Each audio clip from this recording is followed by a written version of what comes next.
day, everyone, and welcome to today's panel discussion on changes to company directors, close corporation members, and accounting officers. I'm Elma Pinkham from the Corporate Education Unit and will be the moderator for today's program. I'm joined by my colleague Simon Vignani, who will start our program today with a few words on the Learn IBIS program. Thereafter, we're going to be joined by our panel members from different sections that work with directors changes, members and practitioner changes. These colleagues are Mr. Thomas Lebete, who work on the company director side. Then secondly, Ms. Pietru Engelbrecht, who works with CC member changes. And then lastly, Ms. Mapule Malinda, who works with authorized practitioners. We will only respond to your questions related to today's topic, which you post under comments, so you're welcome to do so. If you have other questions that are not related, please log them on the CIPC website inquiry system. The recording will remain on the on Facebook and YouTube, should you wish to watch it again at a later stage. With that, Simon, I'm going to hand over to you. Good morning, everyone. My name is Simon Vignani from Corporate Education and Voluntary Compliance in CIPC. CIPC has introduced what we call Learn IBIS. The program is a short educational course aimed at assisting new and existing company directors to gain knowledge of their duties and responsibilities as directors and ensure compliance to governance requirements. The program is free of charge, and anyone who's interested can register on CIPC website to join the short course. One can follow the course in your own time and at your own pace. Persons that attended the course can obtain a certificate of attendance after completing the course. Please note, it's not an accredited course. And then all inquiries can be sent to elearning@cipc.co.za. Thank you very much, Ms. Pinkham.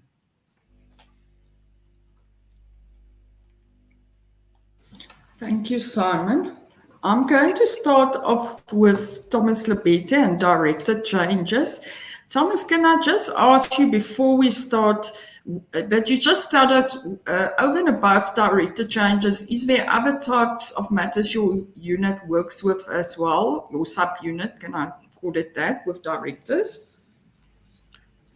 No, there is nothing else except. Okay, so you focus on that. Okay. I want to remind persons who have questions, they can log them under comments and we will put them up and answer them as much as possible. Thomas, as most of us, I think, are aware, the process to amend company directors is available on the website with a step-by-step guide. But I want to ask, in the case of a Call 39 for director changes, sometimes they get rejected due to non-compliance. Can you give us an explanation of how this works? Thank you so much, Elma. And then also I would like to thank all the audience for joining this webinar for today. Just to go straight to your question, Elma, the reason why clients sometimes get the non-compliance rejection while they try to file the application, it's due to not completing the tracking number on the subject field. Because whenever you do the filing on the subject field, the customer need to put the tracking number that appears on the e-services CR39 form and nothing else. So if they can put that tracking number, and then the application will go through.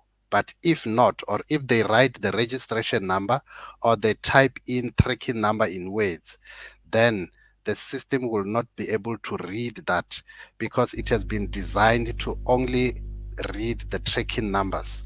So they need to put only the tracking number so that the application can go through. So that is the reason why we Yeah. get that rejection. Yes. Okay, thank you, Thomas. One of our customers asked, is it true that there will be penalties for rejected directors' change applications? No, there is no penalty for rejected application.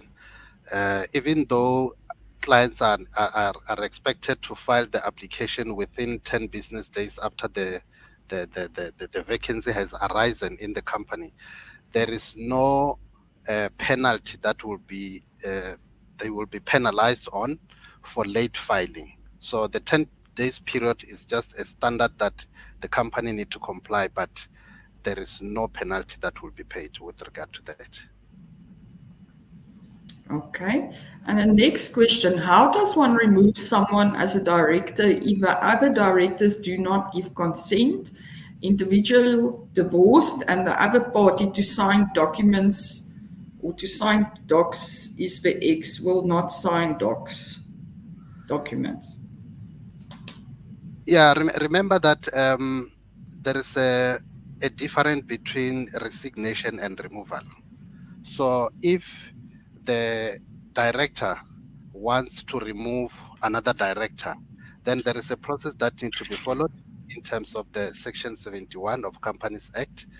They need to follow that process in order to remove a director, whereby that person will have to be given a notice of the meeting, as well as the resolution that has been taken, that in that meeting they are going to vote for the removal of that director, and they must also provide the reasons why that person is going to be removed, so that that person can have an opportunity to prepare a response well in advance before the date of the. So clients need to differentiate between the removal and the resignation, because the resignation happens voluntarily due to personal reasons, because the director might have other commitments that he needs to pursue on, and then he will have to resign from the company. By resigning, then he will have to hand over the resignation letter and the certified ID copy to the company, so that the company can file the necessary documents to CIPC to record that change.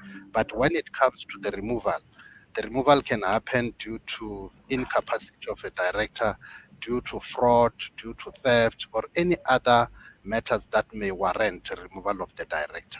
So there is a process that needs to be followed with regard to the removal of that director, as indicated in the Section 71 of Companies Act.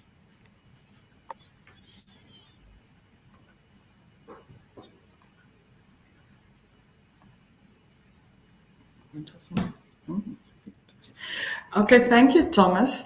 Another question is, of late, my Core 39 applications are rejected when I've provided an affidavit for the client instead of a certified or notarized ID.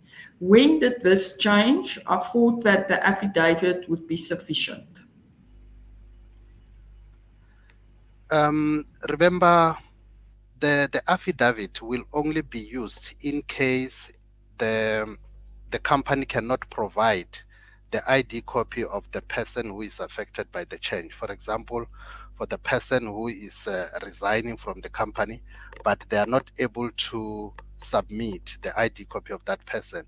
So in that case, they can provide an affidavit explaining the reasons why they cannot provide the ID copy of that person.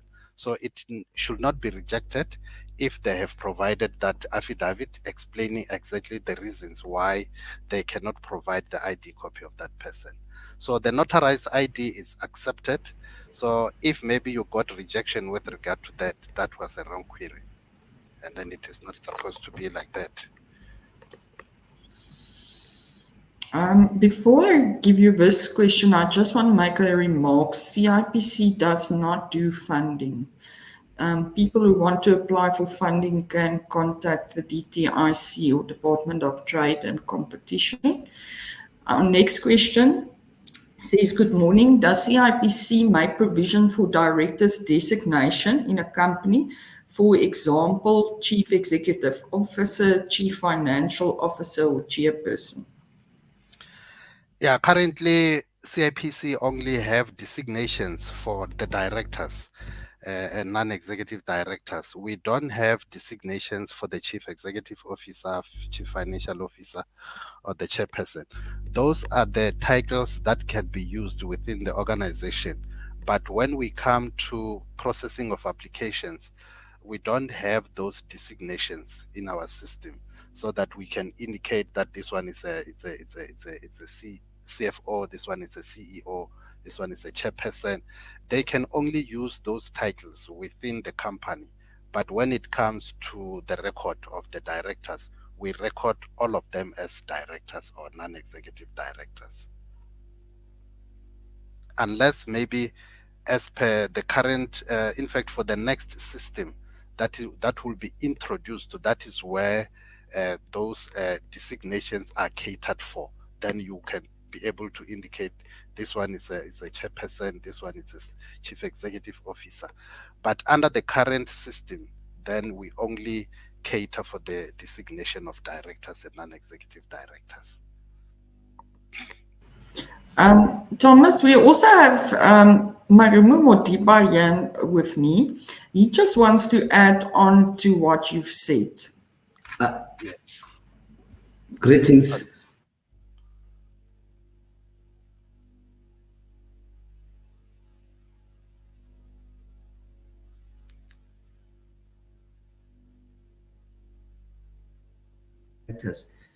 And when they make during the formation of the board, they are nothing will restrict them from putting those titles internally for their own internal documentation to say this has been designated in this particular position. So as CIPC, we wouldn't restrict the company at that level. It's more of an internal matter which can be dealt with in their internal documentation.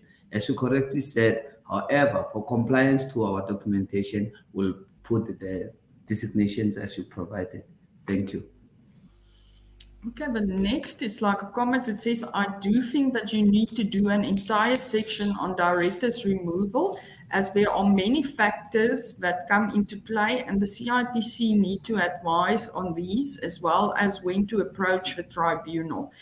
Thomas, I think we recently did have a webinar on director changes, which you participated in. Can I just ask, if people view it, will this question be addressed? Yes, I agree with you. But if I You're can welcome just to give information. I don't want to stop you from giving it, but it's just that I also want to make the audience aware that there is a webinar on director changes. Okay, yeah. But on the issue of approaching the company's tribunal, this happens in a situation where the company has fewer than 3 directors, and then they feel that they need to remove one director from the company. So those matters need to be referred to company's tribunal for determination. Only if the company has fewer than 3 directors, then that matter cannot be processed at CIPC. They need to refer that to company's tribunal for determination. Which means that in a case where the company has got 2 directors, one director cannot remove the other director, as an example.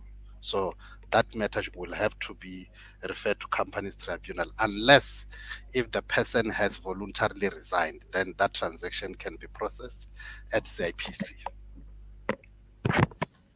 Okay, thank you. The next one says, if I suppose I am a sole director and want to resign and appoint a new director, what are the processes?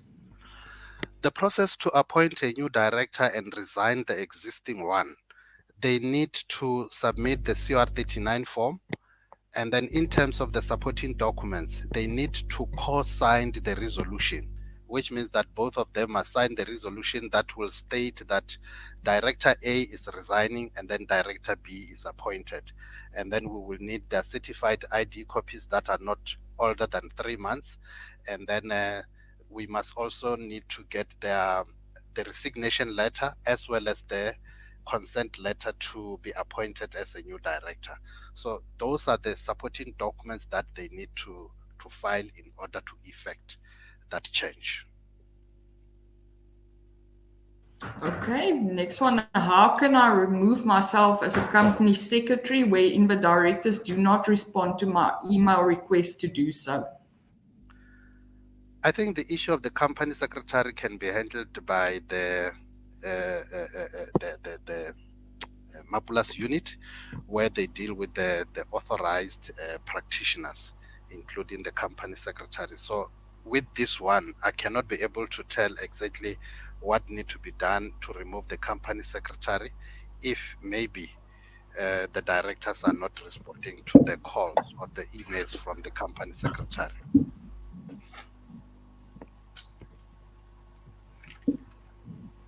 Thank you, Thomas. In case of a mutual separation with a CEO and there is no resignation letter, how do you resign such a director from all the entities she or he was a director on? No, remember, when a person decides to resign as a director of the company, obviously he need to hand over the resignation letter to the company. So, but in a situation where the director it's a director in multiple companies, so he will have to serve those companies where he is listed as a director with the resignation letter, so that the company can be able to file necessary documents to CIPC to resign him as a director of the company. I don't know if maybe I've answered it correctly, but that's the way it should be done. Thank you, Thomas. I do see there's a question on removal of a co-op director. We do not have anybody in the studio today from the co-ops unit. This is only for company directors. So I want to request the customer to please log a call on the CIPC website, specifically for the co-op unit, that division, to respond to that. And there's a question on reactivation of a CC that is still active with SARS. I think you must log a call as well, because it's not really part of what we're talking about today. Somebody's asking here, I live in France. I still want to continue my business as now I'm settled here.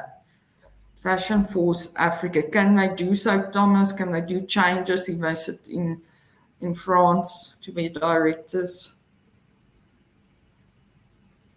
So, because I see there's a second question where somebody's asking, director has moved overseas and I'm not able to get hold of him. So there seems to be practical issues with people either being overseas and still running their companies, and others who go overseas and just disappear. Yeah, we have a challenge with that kind of transactions whereby the director will move to oversee and then disappear and then never come back to the country. And then you find that the company is struggling to operate while he is still listed as the director. And then now they want to remove him as a director because he's not taking part in the day-to-day running of the business. And then maybe even put hold of some of the projects due to his absence.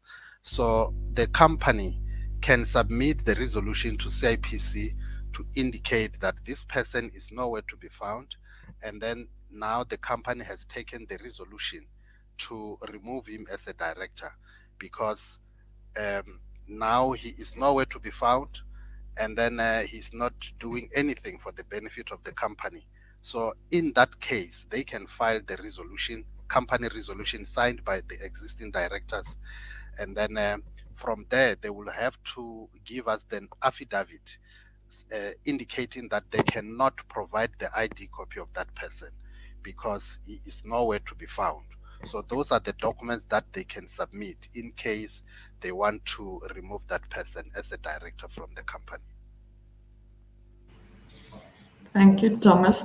Before we continue, I just note there's a question around holding companies. I think with person speaking about a main company and other companies, that is a structure issue and is not dealt with by CIPC. So I would suggest the person contact some legal advisor who can assist them with that, or auditor. Then our next question, there is no resignation letter and she or he refuses to sign. Yeah, there is no resignation letter, but the question is, has the person resigned? So if the person has resigned, then he will have to hand over the resignation letter so that the company can be able to file the necessary documents to CIPC. Because if a person is no longer interested in a company, you cannot force that person to come and sign whatever documents that need to be signed. That is why when you file the CR39 to change the directors, we only need at least one signature of the existing director who can sign that CR39 form, and then from there they will have to prepare the resolution of the company telling CIPC that this is the change that is about to happen. But in a situation where the person is nowhere to be found, for example, and then he didn't provide the resignation letter, such should be stated in the resolution that this is the situation that the company has come across with this director, but now they want to remove him as a director of the company. Because resignation, you cannot resign me. Resignation happens voluntarily. A person needs to resign to say, I have resigned. You can only remove a person, but not resign him. Okay. If a director is still active internationally, so it is fine. Internationally, in which way? If the director is still active internationally, so it is fine. So I don't know if maybe I will be answered it correctly, but if there is a director who is operating from overseas and then he is still listed as the director in the country, then that one we can keep that record and then there is no problem with that. The only challenge can come in a situation whereby that person is no longer taking part in the day or maybe participate in the operation of the company at all, and then or maybe he's also preventing the operation of the company moving forward, then that is where we will have a challenge. But even if he's operating from outside the country, he can still be a director who is active just like any other director who is in the country. Okay, thank you, Thomas. Before we continue, I see there's a question on a Co-op 2 form that was submitted, but they haven't received feedback. I want to ask that the customer please log a query on the CIPC website for the Co-ops unit to respond. Okay, then the next question, can I use the resignation letter sent 8 months ago? Yeah, remember the resignation letter doesn't have an expiry date. So you just need to tell CIPC when have you resigned. And then we can record that resignation using the date that you have indicated. The only thing that we cannot record is to tell CIPC that I'm going to resign in October 2023. Then that one we cannot record. But where you indicate that you have resigned in July, then we can record that one because you have already resigned and then that date has already passed. But we cannot use the future date to record resignation of a director. Because what if maybe when that time comes and then you don't want to resign anymore and then we've already registered you as a resigned director. So we cannot do resignation using the future date. Okay, thank you. At the moment, I can't see more questions from customers, so I'm going to ask you a few questions.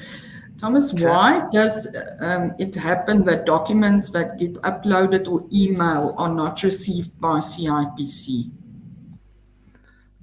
Yeah, we come across such kind of complaints from customers that they uploaded the documents or they emailed the documents, but when we check on our side, we didn't receive that application. So it normally happens because the client filed a huge document which is more than 10 megabytes.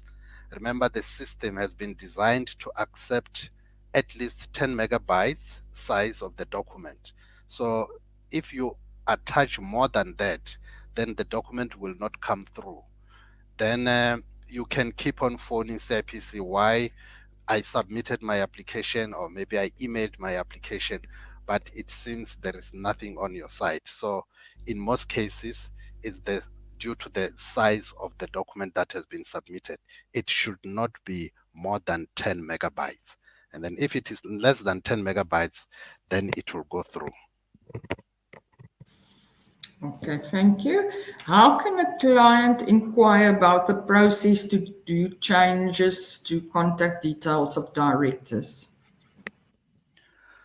To change contact details of a director, we have that functionality on the website. After the client have logged on under transacting, at the bottom of screen you will see there is an icon with an A, like the one we use on the email, just like an @ on that icon you can click there, and then the system will open up, and then you can do the change of contact details there. That information is on the website. Okay, thank you. Can I ask what will happen if a certified ID copy is not attached? Yeah, if the certified ID copy is not attached, the application will not be processed. Remember, certified ID copies that are valid, in fact, that are within 3 months period, are acceptable to finalize the transaction. So if no ID copy has been submitted or attached, then that application will not be approved or will not be processed. So it will be rejected asking for that ID copy. So it is important to ensure that the ID copy is there, because it's for the identification of the person who is being affected by the change during that time. It can be the person who is resigning, or it can be the person who has been appointed. So we will need the ID copy of those people who are affected by the change. So the certification must be within 3 months period. Okay, thank you. The question somebody raised around a trademark, they must please log a query on the CIPC website for the trademark unit to respond. Sure, it's possible what they're asking, but then the unit can respond and tell them how to go about registering their trademark. Our next question, my Core 59 application was rejected because I did not include existing director address change form. I just updated online when applying for the Core 59. I did include the new director signed form. I don't understand, because if you file the application to change the existing director's address, then you need to complete that information on CR39 form, indicating that this is the new change. And then at the bottom there, or maybe you have done electronic submission, then you can just indicate, maybe on a written document, it can be the resolution or whatever supporting document that you have attached, to indicate that you have changed the address. But remember, on the e-services transaction, when you go into the CIPC website and do the change of directors, you are the one who need to do the capturing of the changes that you want to make, including the address and the other information of the director. So you can capture that information. From there, you file the document to CIPC for approval. So there is no way that I can say there is a separate application or maybe separate document that need to accompany CR39 in case you want to change the address of the existing director. This can only be done on CR39 form. Thanks, Thomas. If I can move on for now to Pietro Engelbrecht, who is with the CC Member Changes Unit. Then we see if we can assist with that. If you've got queries on co-op applications, please log your queries on the CIPC website. There's nobody in the studio from the co-ops unit today. Pietro, I'm going to kick off with a question from a customer who's asking what is the procedure to reactivate the CC that is still active at SARS? I don't know if you can respond on that one. No, unfortunately, I can't respond on that. They will have to log a ticket under reinstatements. Okay, so that's what they must do. Then I want to ask, can you explain how to change details of a CC member or members? To change the details of the members of a CCF form, CK2 must be submitted. This can be done on our website on e-services. While capturing the information on the website, customers often experience challenges when the date of birth or the date of appointment of the members are not captured, and then in that case they have to submit a ticket for us to update that information. Those are the common problems that customers experience when they do the capturing. So they can resign a member or appoint a new member or change the contact details of existing members. After capturing the information on our website, the system will generate a CK2 that must be signed by all the members of the CC.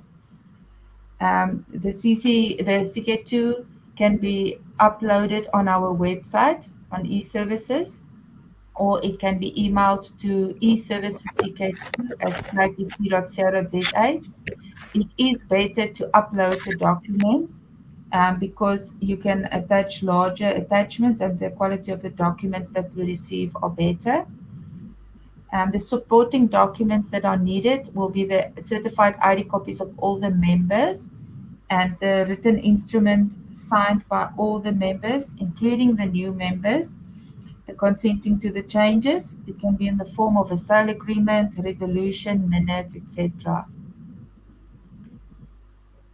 So that's the process. Okay, thank you, Peter. A question from a customer: why can't we have an email for the manual CK2 as the other ones have emails? I can give you the email address for manual CK2. It's manualck2@cipc.co.za. Please remember, when you email documents there, it must be in PDF or TIFF format. The attachments must be no more than 10 megabytes. And you have to include your customer code when you email the documents there.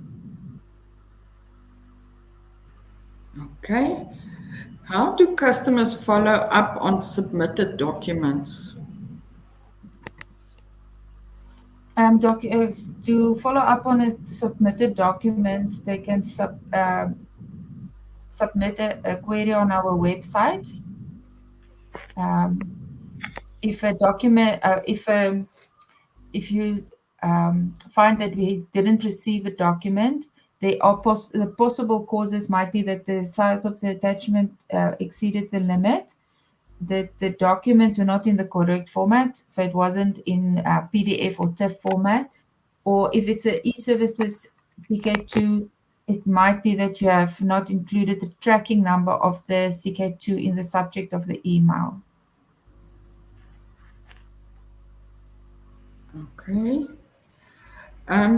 Can you tell us, I know Thomas also referred to certified ID copies, just to make sure with CK2s as well that there's no non-compliance.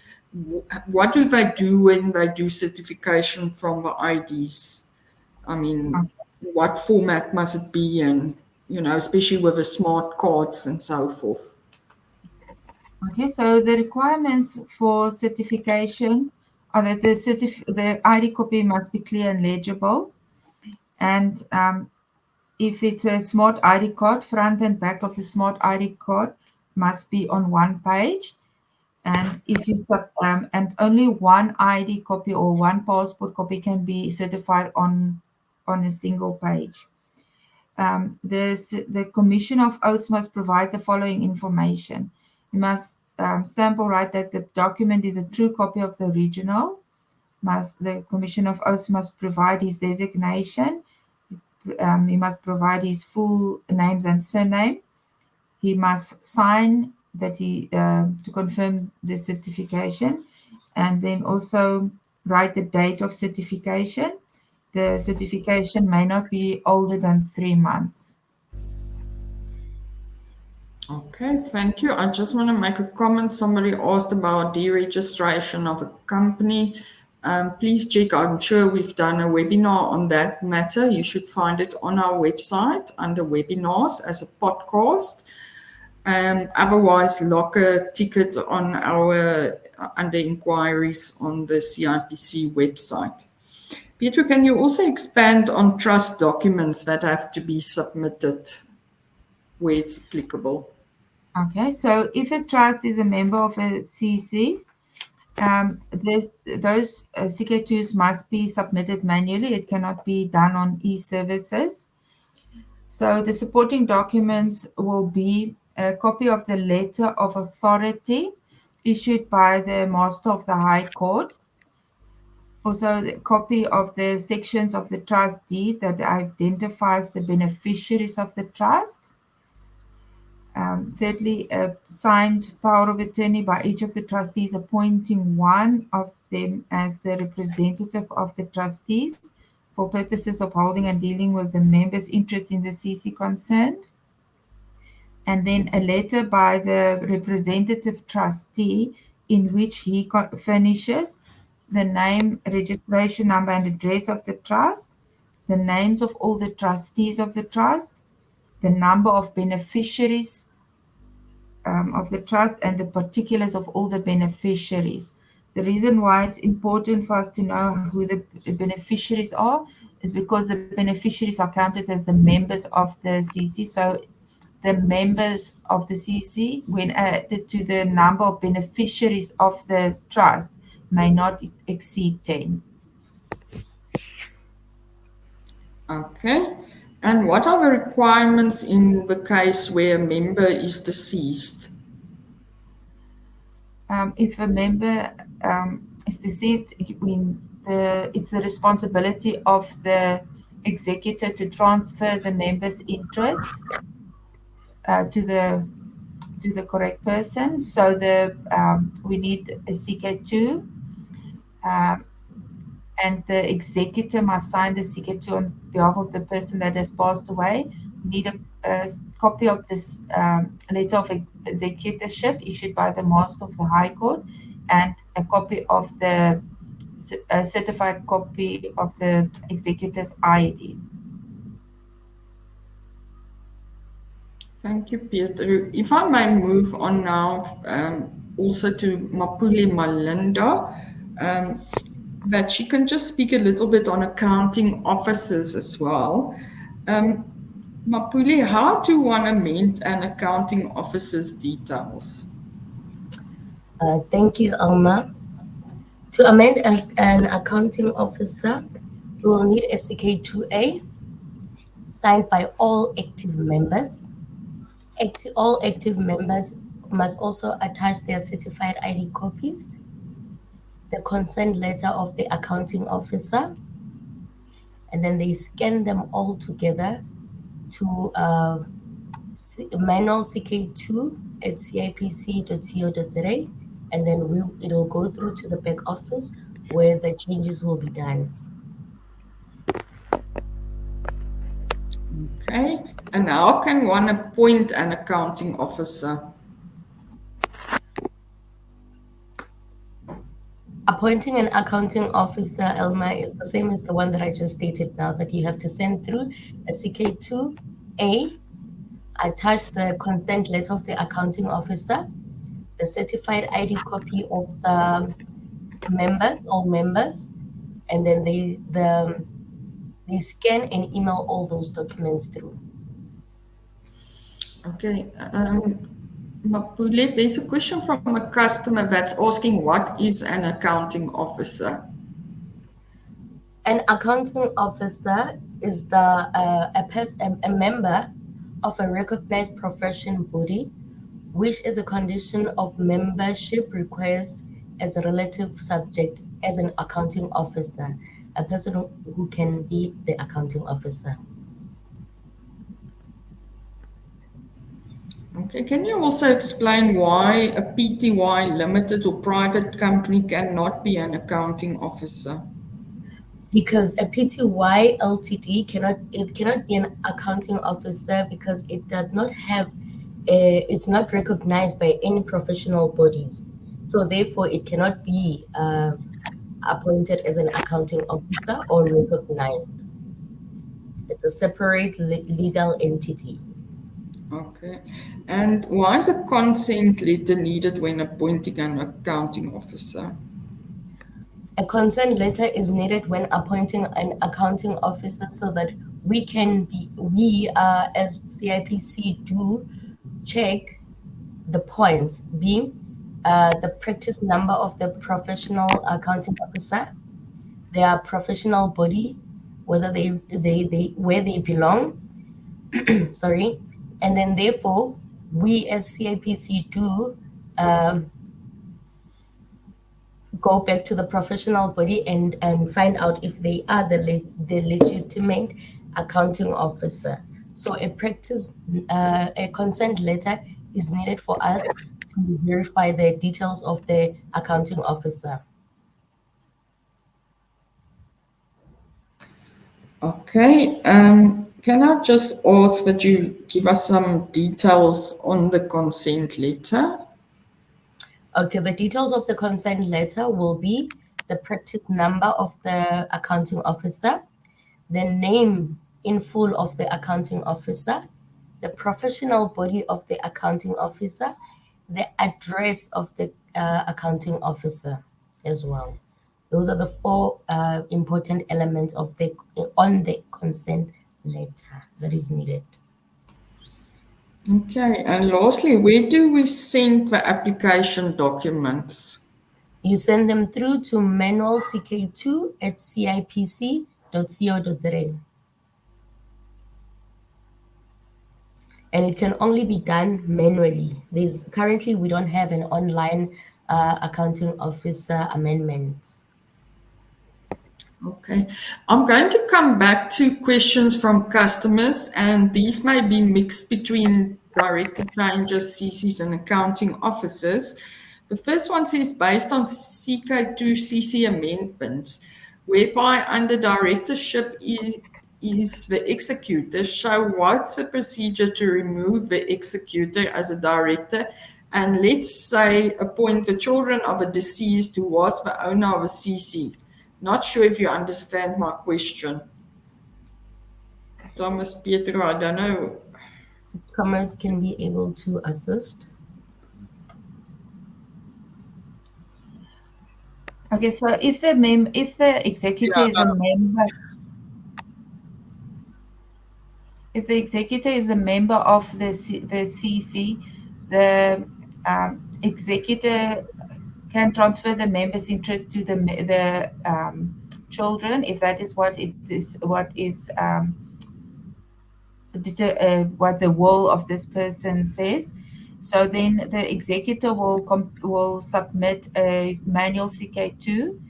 The details of the executor must be completed on page 3 of the CK2 for persons who cease to be members, and the details of the children or the new members must be completed on page 2 where the details of the active members are completed.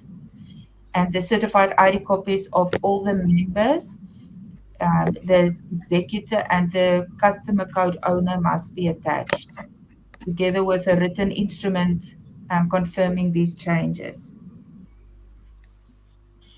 Pietro, if Silas or Marumo can just add on to about removal of an executor, perhaps. Yes. Thank you, Petro. You're right. However, I think the client, hence at the end, he's saying we're not sure whether he understands this question. I think it's more relating to the other aspect of the question is that can we as CIPC remove the executor?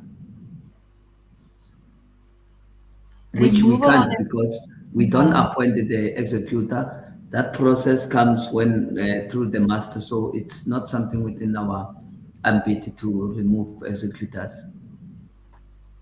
Yeah, so appointment and removal of executors of a will is with the master's office. On that, we can't respond. A next question, how do you amend the company of a member who's using a passport, and how do you amend the passport number to an ID? How do you amend a company of a member who is using a passport? If that person changed from the passport to South African ID, what they need to do is to file the manual CR39 so that we can be able to capture that new information in the office, because you cannot be able to transact online if you are using the passport. So they need to submit the manual CR39 and then also attach the new ID copy that has been issued by the Department of Home Affairs, and then we can be able to record that in the office for them.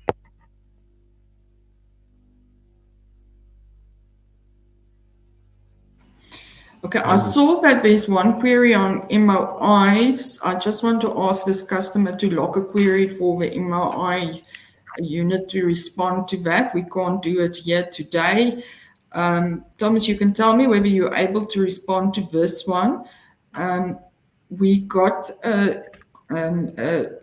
somebody asking a question. He's the registrar at the company's tribunal, and I often receive company hijacking applications. I want to know what the measures do you have in place to curb this from happening in the future, and what recourse do directors have when confronted with this situation? Yeah, hey, this one it's a very serious problem, because we got a lot of complaints from customers whereby their companies have been hijacked. So in a situation like this, if they find out that there are new directors whom they don't know, or maybe they have been appointed in a company that they don't know, so the recourse here is to file the objection by filing CR 168 within 10 business days after the change has been recorded at CIPC. So, however, sometimes you find that they picked up the change of directors, which is unauthorized, after the expiry of 10 days. So what they need to do in that case, they need to file manual CR39, and then when they complete that form, they need to indicate the unauthorized change that has made. Like on the form, they will complete the details of a director, and then at the bottom, I think it's at number 12 of the form, that is where they need to put the nature of the change. Then they will have to indicate remove unauthorized appointment, or they can indicate reinstate unauthorized resignation or removal. And then where there is no change on that particular director, then they will have to indicate no change. But if a director has been unlawfully removed or resigned from the company, and then now they want to reinstate him after the 10 days period has lapsed to file the CR 168, by filing that manual CR 39, then they need to indicate the status as such that this person has been removed and then now need to be reinstated. Then they will indicate reinstate, and then they also indicate this was unauthorized removal or unauthorized resignation. So that is the recourse that they can find from our side. Thank you, Thomas. Marumo Modiba, just want to add on to your response. Okay. Thank you. I just want to share with the registrar of the tribunal that during the CIPC strategic, because the question that he raised was that in future, how are we going to ensure that we keep this problem not to continue? So hence I'm saying during the strategic session, when we were dealing with our AOP, the commissioner specifically raised a very serious concern regarding this matter, in that it affects the reputation of CIPC, and secondly, it also impacts on or become negative for the government in terms of uplifting our economy to attract foreign investment. Hence, a decision was taken, and CIPC is having in place a governance committee that is currently directly dealing with these matters of this nature. And secondly, they have agreed to enhance system to put in additional alarming security in case of this possible hijacking. So there are very serious efforts from the strategic level of the organization to ensure that this matter is really being handled. And currently, there's been a decrease. One can see that there is some progress in this regard. Thank you. Okay, somebody asked something about access to a CIPC certificate, which I can't get via Director. I just want to ask, please log a query with the disclosure unit on our website to respond to that. Let's see this one. Good day. Why is it when the director resigned, but they still appear as incorporated company on the company documents? Thomas, can you respond to that?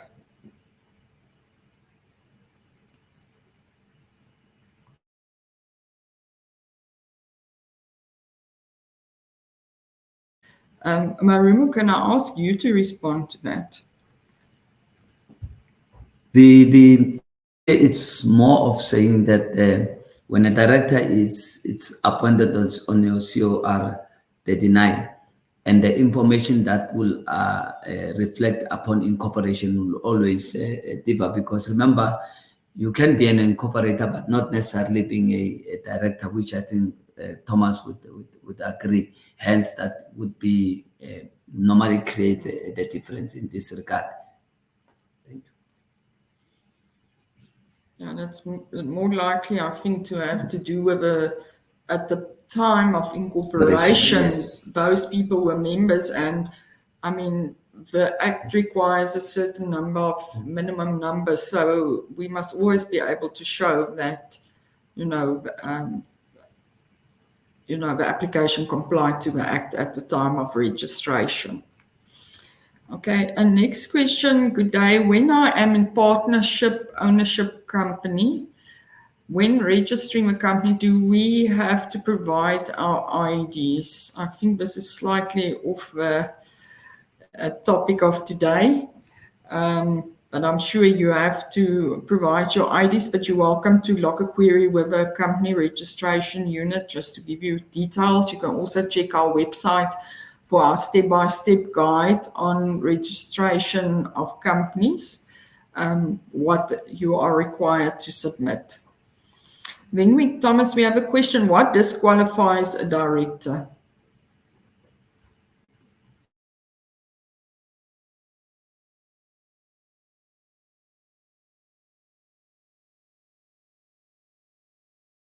I think we've lost Thomas. I hope he's trying to log in again. It sometimes happens. Let me just see if he's back. Yeah, his device is giving him problems. As soon as he's back, we will continue then with the company director. Are you back, Thomas? Yeah, the VPN was gone. Sorry about that. Okay, we have a question which says, what disqualifies a company director? The disqualification of a director is determined by the court.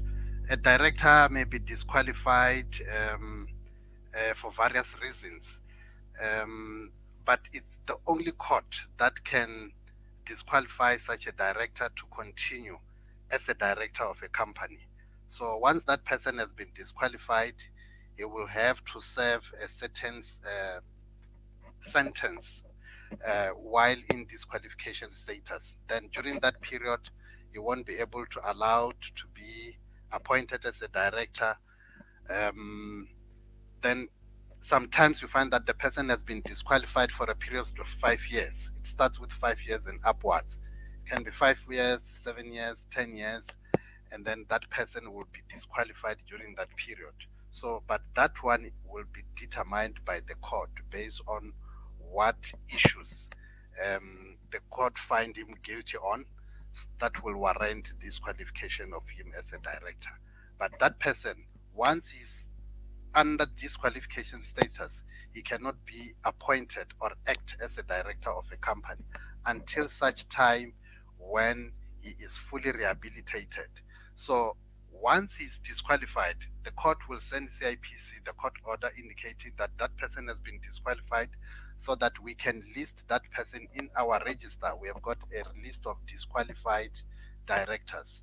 So that person will be listed there up until such time when we get another court order that will show that the person has now been fully rehabilitated, and then now we can remove him from the list of disqualified directors so that he can now continue with his life. He can now be appointed again as a director of a company. But the disqualification, we cannot come with the exact reasons, but that one will be determined by the court why that person need to be disqualified. Okay, the next one, how do you go about when you have, I suppose, acquired a new ID with a different surname that appears on your, from what appears on your certificate, and you want to make changes, I suppose, to your details? So if you have got a new surname as approved by Home Affairs, and then you find that currently at CIPC you have got surname A, and then now Home Affairs has approved your surname now as B, then what you will have to do, you will file because you cannot go and transact on the e-services using in order to change the new surname from the old one. So what you'll have to do is to file the manual CR39 so that that information can be captured in the office. And then after that, you can now be able to transact online because now you will be having a new surname that is in operation. The next question is for Mapule. When is it mandatory to appoint an accounting officer? It is mandatory for each closed corporation to appoint an accounting officer, and if a vacancy arises of a new accounting officer must be appointed within a period of 28 days. Failure to appoint an accounting officer within the designated time frame will result in non-compliance, so within 28 working days.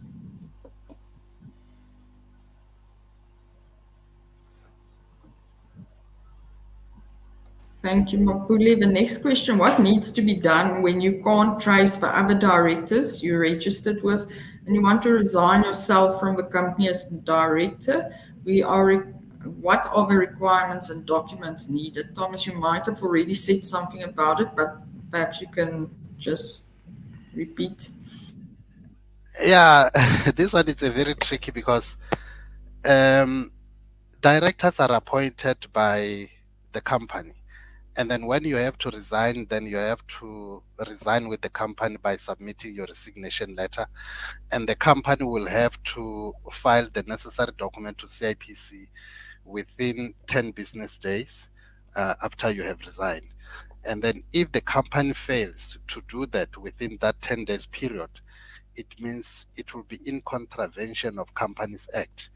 And then it's then that you can lodge a complaint to CIPC by filing CR 135.1 so that the enforcement unit can force the company to comply with the resignation of that director.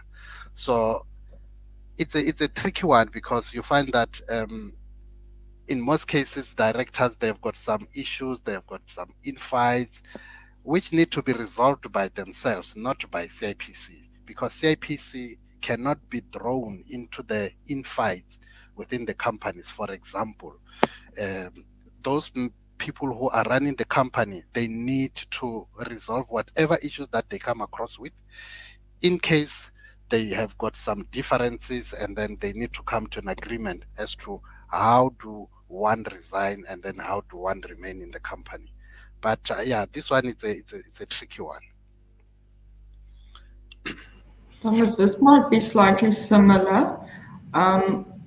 There is a mutual separation in a company, I suppose, between a director and the company.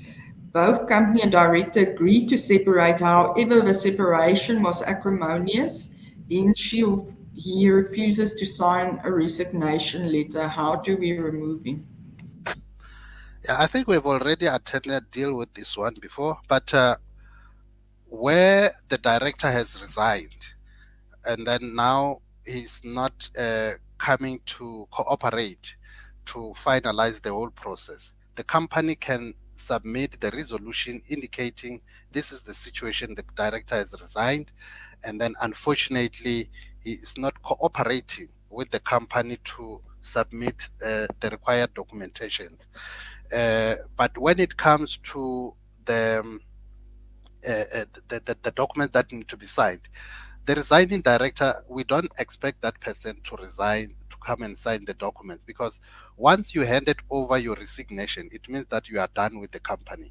So whatever meeting that will be held, and then it has got nothing to do with the outgoing director. So if the director has resigned, but he is not cooperating in terms of submitting the supporting documents like the ID copy or the resignation letter, so that can be explained in the company resolution. But the issue of not submitting the ID copy should be highlighted in the affidavit that this person has resigned, and then this affidavit is just to confirm that we are not able to get the ID copy from this person because he's not cooperating.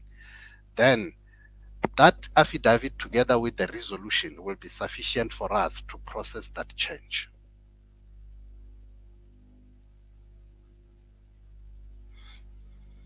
The next one, Marumo said he will respond to it. It says, how IPC can assist us small SMMEs get projects, as these big companies always have their people to benefit as the SMME.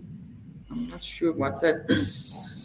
And then he says he hopes he's not out of a topic. It is slightly out of a topic, but Marumo, if you can respond. Thank you. I think it's a valid question. However, in that we as CIPC, in terms of the Companies Act 2008, our mandate and functions are clearly outlined in that it becomes outside the ambit of our operation. However, we as an institution supporting SMMEs, it's also our responsibility to ensure that there is a way of highlighting or escalating such problems to the relevant institutions with similar mandate. For instance, we have an MOU with small business, and as you know that dealing with SMMEs, and as you know that DTIC itself, which we are operating under their umbrella, they have an institution which is mandated or tasked specifically to ensure that there is fairness in this process. As you know, this has got more to do with procurement itself, and we are not in control of that. But from our side, I will ensure through the office of my commissioner that we escalate your matter to the relevant unit within the DTIC to support this, because I know that in one of the ministerial documents, it was really one of those matters outlined to say that there needs to be upliftment of small business to ensure that bigger companies do what is expected of them. So I will definitely ensure that this matter is escalated. Thank you. At the moment, we don't seem to have more questions from customers. I hope I haven't skipped anybody. But I want to ask the question, I don't know if you've already responded to something similar, Thomas, but what happens in the case of a death of a sole director? Yeah, thank you for that one. Let me put it like this, practically speaking, that the company only operates through its directors. And that once a sole director dies, a company will be unable to conduct business. And this will have a negative effect on the business continuity. So if the sole director is also the sole shareholder, there will be no person who will appoint new directors, since directors are generally appointed by the shareholders. So in a situation like this, we normally have the executors who may be appointed to come and manage the estate of the deceased, including the appointment of the new directors as part of his duties as an executor. So the executor will have to be appointed. In other cases, you find that before the deceased director dies, he has got maybe a will, for example, whereby he indicated that so and so will be the executor. So if the will is there, the Master of High Court will have to issue executorship letters to those people who has been appointed by the deceased while he was still alive to come and manage the estate of the deceased. So in a situation whereby there is no executor that has been appointed by the deceased while he was still alive, then the Master of High Court will have to appoint an executor who will come and take over the activities of the company for time being, and then also appoint the person who may be the director of the company moving forward. Thank you, Thomas. As there are no more questions, I'm just going to give each of our panel members a chance in case there's any information they still wanted to share before we close the webinar. I see there's another question on deregistration. There is a unit working with deregistration in CIPC, so I'm going to ask that you send a query or inquiry on our website, as we don't have anybody from that unit in the webinar at the moment. But Thomas, is there anything else you want to share with the audience? Yes, maybe to add on the issue of the sole director, who is also the sole shareholder who passed on. So when now they have to appoint the new director, we need to get confirmation that the deceased was also the shareholder, which means that we will need the share register certificate to prove that that deceased director was also a shareholder. Because sometimes it happens that the person dies, and then the remaining family members, for example, they claim that he was the shareholder, whereas we have got shareholders outside there who are supposed to come and take over the process of appointing new directors. So when they have to appoint a new director, we will need the share register certificate to prove that the deceased was indeed the sole shareholder, because we don't have a record of shareholders at CIPC. So the company need to provide us with the share register certificate that will show that the deceased was indeed the sole director and the sole shareholder. Is then that now the executor can now proceed and appoint the new directors of the company. Thank you, Thomas. Pietro, do you have anything you want to share with our audience before we close? Thank you, Elma. No, there's nothing from my side. And then, Mapule, is there something from you? No, Elma, nothing from my side as well. Okay, I see there's one or two questions. Maruma asked he would like to respond to this one. Oh, it's off a topic, but it says, how can I deregister a company? The company ceased trading in 2017. There were 4 members, and I cannot get hold of one member, and another one has passed on in 2021.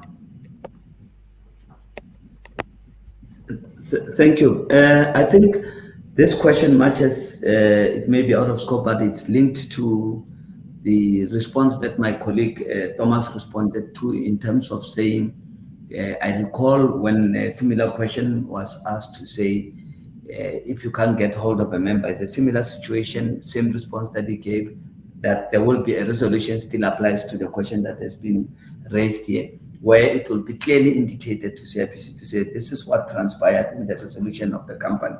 And your question specifically on the registration, the facts you provided to us is that the company ceased to operate in 2017.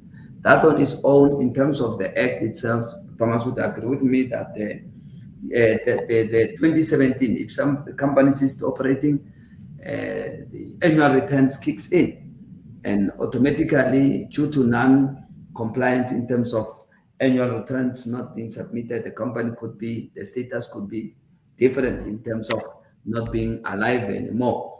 Hence, I'm saying you can proceed, nothing stops you from, but please, my advice to you, go to our website, check the status of your company, because you could be talking about a company that is already dead.